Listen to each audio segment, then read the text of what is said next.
और देखिए अरावली जिसका महत्व जानना भी आपके लिए बेहद जरूरी है, तो चलिए आपको ग्राफिक्स के माध्यम से बताते हैं कि आखिर अरावली क्यों जरूरी है। सबसे पहले आपको बता दें कि रेगिस्तान के रेत को बढ़ने से रोकती है अरावली। इसके साथ ही साथ कई नदियां यहां से बहती हैं। जिंक, कॉपर जैसे खनिज भी इसमें पाए जाते हैं। दिल्ली के लिए ये इसे एक सेफ्टी वॉल के तौर पर देखा जाता है, इसलिए इस अरावली हिल्स का महत्व बढ़ जाता है। जैसे कि अभी हमने जिक्र किया कि गुजरात से होते हुए चाहे हम बात राजस्थान की करें, दिल्ली एनसीआर क्षेत्र में अरावली जो कि एक बड़े वरदान के तौर पर आज तक स्थापित रही है, इसे एक दिल्ली की अगर हम बात करें तो सेफ्टी वॉल के तौर पर देखा जाता है। वैसे भी दिल्ली में अगर पर्यावरण के लिहाज से बात करें तो इस वक्त प्रदूषण कितना ज़्यादा है, और अरावली हिल्स के होने की वजह से इस पर जो ग्रीन बेल्ट है थोड़ा कम असर देखने को मिलता है। लेकिन सोचिए कि अगर ये अरावली हिल्स पर इस तरह संकट मंडरा रहा है तो फिर पर्यावरण का क्या कुछ हालात देश की राजधानी दिल्ली और एनसीआर में देखने को मिलेगा, बड़ा सवाल है। और इसीलिए इसी सोच के साथ, इसी चिंता के साथ सेव अरावली हिल्स ये ट्रेंड चलाया जा रहा है। दिल्ली के लिए बड़ा वरदान सेफ्टी वॉल के तौर पर अरावली को देखा जाता है, माना जाता है। रेगिस्तान के रेत को बढ़ने से अरावली रोकती है।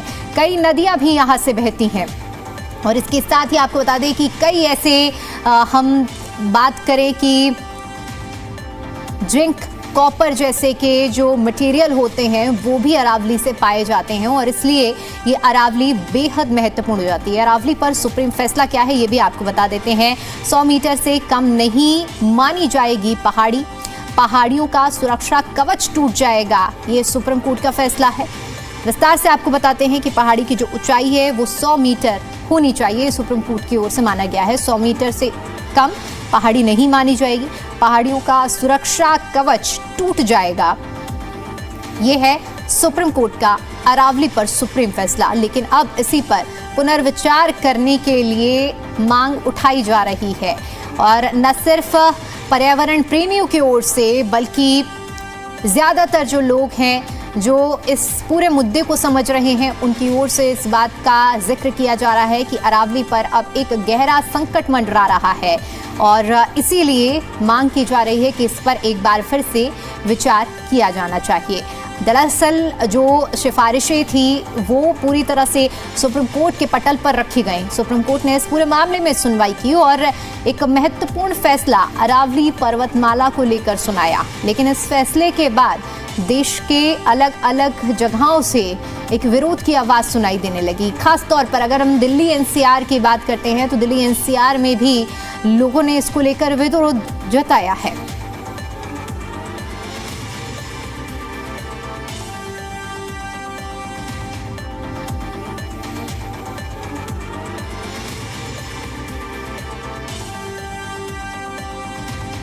सदियों पुरानी अरावली की पहाड़ी पर जिस तरह से सुप्रीम कोर्ट का एक ऐसा आदेश आया कि यहाँ की हरी भरी वादियों को अब यूं कहें कि ग्रहण लगने वाला है, और इस वक्त मैं अरावली की पहाड़ियों पर ही मौजूद हूँ। सुप्रीम कोर्ट के तरफ से ये आदेश जारी किया गया, एक फैसला सुनाया गया कि जो 100 मीटर से नीचे की पहाड़ियाँ हैं उन्हें अरावली की श्रृंखला नहीं माना जाएगा। लेकिन गुरुग्राम से जिस तरह से जो अरावली की पहाड़ियाँ गुजरती हैं, या यूं कहें कि दिल्ली से लेकर राजस्थान तक जो भी पहाड़ियां गुजरती हैं उसमें से अधिकांश ऐसी पहाड़ियां हैं जो 100 मीटर से नीचे है। लेकिन सबसे महत्वपूर्ण बात यह हो जाती है कि ये ऑक्सीजन का वो हब है जो कहीं ना कहीं बढ़ते हुए प्रदूषण को गुरुग्राम से बचाता है, दिल्ली एनसीआर को बचाता है। यही नहीं, पानी का ऐसा स्रोत है यहाँ से जो कि बारिश के दौरान जो पानी इकट्ठा होता है तो जो जल स्तर है, भूजल स्तर है, वो लगातार बढ़ता रहता है। और यही कारण है कि कुछ इलाकों में हालात इस कदर हैं कि हजारों फुट नीचे पानी चला गया है, और यही कारण है कि वहाँ पहाड़ियाँ नहीं हैं। लेकिन गुरुग्राम के जहाँ लगते हुए इन इलाकों में ये अरावली की पहाड़ियाँ गुजर कर जाती है तो कहीं ना कहीं वहाँ भूजल स्तर भी लगातार स्थिर रहता है, और यही कारण है कि लोगों को परेशानी झेलनी नहीं पड़ती। इसके अलावा लगातार बढ़ते हुए प्रदूषण पर कहीं ना कहीं ये अरावली की पहाड़ी भी लोगों का बचाव करती है, तो वहीं राजस्थान के रेगिस्तान से उठने वाले थार को भी कहीं ना कहीं ये अरावली रोकती युक्ति भी है। और ये ऐसी बातें हैं जो सीधे तौर पर एक एक व्यक्ति से जुड़ी हुई हैं, लेकिन अब सुप्रीम कोर्ट की तरफ से इस आदेश ने कहीं ना कहीं विचलित कर दिया है सभी लोगों को। पर्यावरणविद लगातार इसका विरोध कर रहे हैं और यूं कहें कि अब लोग सड़क पर उतरकर इस फैसले का विरोध करते हुए नजर आ रहे हैं। लेकिन न केवल जीव जंतु बल्कि इस अरावली का सरोकार सीधे तौर पर लोगों से भी जुड़ा हुआ है, उनके जीवन से जुड़ा हुआ है। यदि इस फैसले के बाद यदि इस अरावली के ऐसे हिस्सों को जो 100 मीटर से कम है उन्हें अरावली की श्रृंखला नहीं माना गया तो आने वाले दिनों में यूं कहें कि इस हरी भरी अरावली की पहाड़ी पर ग्रहण लगने वाला है। गुरुग्राम से कैमरामैन गोपाल सिंह के साथ देवेंद्र भारद्वाज, जी मीडिया। वहीं अरावली पर्वतमाला को लेकर सुप्रीम कोर्ट के हालिया फैसले के बाद अलग अलग जगहों पर जमकर प्रदर्शन हो रहे हैं। इसी से जुड़ी हमारी ये रिपोर्ट देखिए।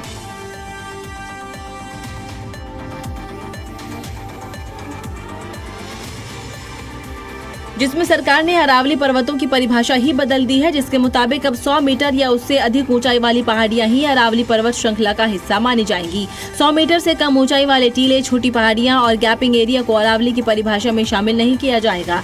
सरकार के इस परिभाषा के बाद से ही विवाद बढ़ गया है। दरअसल खनन कार्य के लिए सरकारी मिलीभगत से 100 मीटर या उससे ऊंची पहाड़ियों को भी 60 मीटर या 80 मीटर दिखाकर सरकार से परमिशन ले लेते हैं और ये पहाड़ी नापने के लिए अल्टीमीटर का इस्तेमाल करते हैं, जो कि गलत है। ऐसे में अब सोशल मीडिया पर #SaveAravali भी ट्रेंड कर रहा है।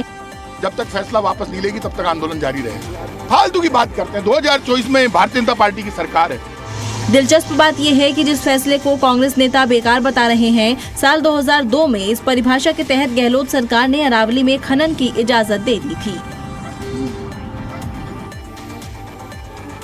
जहां एक तरफ विरोध हो रहा है और लगातार सोशल मीडिया पर ये ट्रेंड भी कर रहा है, वहीं सरकार का क्या पक्ष है ये भी जानना बेहद जरूरी है। और चलिए अब आपको ये भी बताते हैं कि अरावली पर केंद्रीय पर्यावरण मंत्री भूपेंद्र यादव का क्या कहना है। उनका कहना है कि भ्रम फैलाना बंद करें। पर्यावरण मंत्री की ओर से कहा गया है, हम अरावली संरक्षण के लिए प्रतिबद्ध हैं। अरावली का कुल 1,44,000 वर्ग मीटर क्षेत्र मात्र 0.19% हिस्से में ही खनन की पात्रता हो सकती है। बाकी पूरी अरावली संरक्षित है, ये भूपेंद्र यादव की ओर से कहा गया है। साथ ही साथ भूपेंद्र यादव ने कहा है कि दिल्ली की है, हम ग्रीन अरावली के लिए प्रतिबद्ध हैं। भूपेंद्र यादव ने यह भी स्पष्ट किया है कि सरकार का मकसद किसी तरह से विकास रोकना नहीं, बल्कि प्राकृतिक विरासत, पर्यावरण संतुलन और भविष्य की पीढ़ियों की सुरक्षा सुनिश्चित करना है। केंद्रीय मंत्री भूपेंद्र यादव ने कहा है कि सुप्रीम कोर्ट के निर्देशों और वैज्ञानिक मानकों के आधार पर तय की गई यह परिभाषा अब भ्रम की सभी गुंजाइशें खत्म करती है। इससे न केवल अवैध खनन पर लगाम लगेगी, बल्कि अरावली को नुकसान पहुंचाने वाली गतिविधियों पर भी सख्त रोक लगेगी।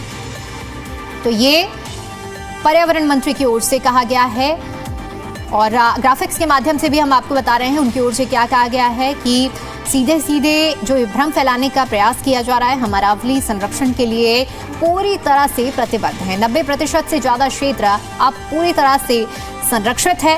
ये पर्यावरण मंत्री की ओर से कारण के लिए प्रतिबद्ध है। अरावली का कुल 1,44,000 वर्ग मीटर क्षेत्र है, मात्र 0.19% हिस्से में ही खनन की पात्रता हो सकती है। हम अरावली संरक्षण के लिए प्रतिबद्ध हैं। 90% से ज्यादा क्षेत्र अब पूरी तरह से संरक्षित है।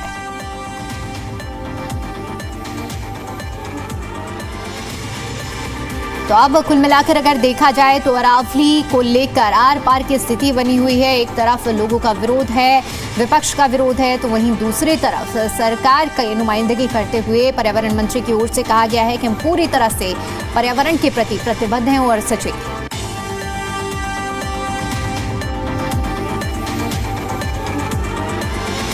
अरावली में कोई भी रिलैक्सेशन नहीं दिया गया है। पहली बात, अरावली भारत के 4 राज्यों में है, इन डिस्ट्रिक्ट्स में है। अरावली की पिटीशन 1985 से चल रही है।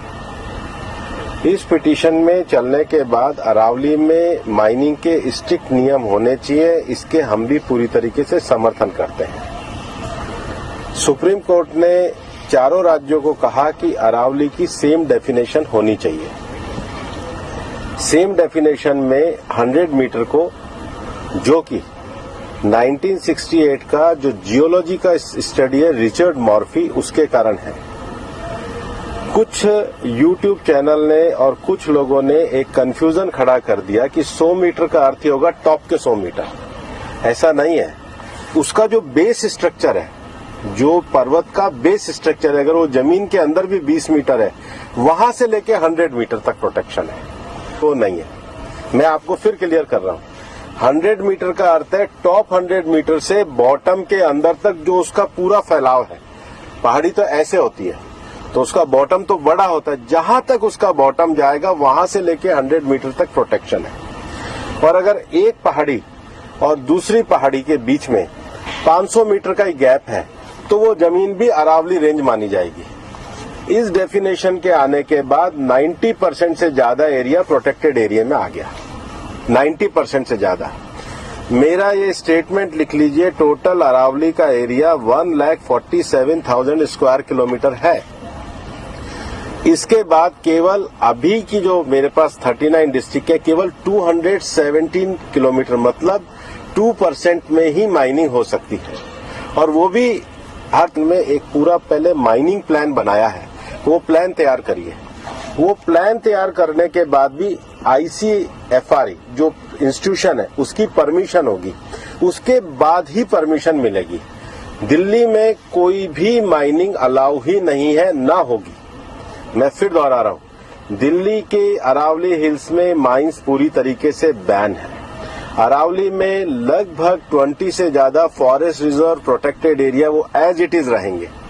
तो reserve area, protected area, even 100 meter भी पहले क्या होता था, जो लोगों ने करा था कि टॉप को छोड़ के नीचे खुदाई करते थे, तो वो एक तरीके से उसके चारों तरफ करते थे। अब वो भी नहीं कर सकेंगे। तो मुझे लगता है सुप्रीम कोर्ट ने जो निर्णय दिया है, ministry of environment, survey of India, geological survey of India में जो इंटरनेशनल स्टैंडर्ड है रिचर्ड मॉर्फी, उसको दिया है। उसके बाद भी मामला सुप्रीम कोर्ट में है। हम पूरी तरीके से सहयोग करने के लिए तैयार हैं। पिछले 2 साल से लगातार स्वयं प्रधानमंत्री जी ने अरावली में वृक्षारोपण किया है। ये सरकार पिछले 2 साल से ग्रीन अरावली का मूवमेंट चला रही है। मैंने खुद ने पिछले दिनों उदयपुर में सारे DFOs की, मतलब चारों जिलों के 39 DFO की मीटिंग करी है। हम हर डिस्ट्रिक्ट में अरावली की नेटिव स्पीशीज का एक नर्सरी लगा रहे हैं। हम ग्रीन अरावली के लिए प्रतिबद्ध हैं। ये एक झूठ फैलाया जा रहा है। और सबसे बड़ी बात है कि ये जो रिपोर्ट है, ये 2006 से राजस्थान में ऑलरेडी लागू है।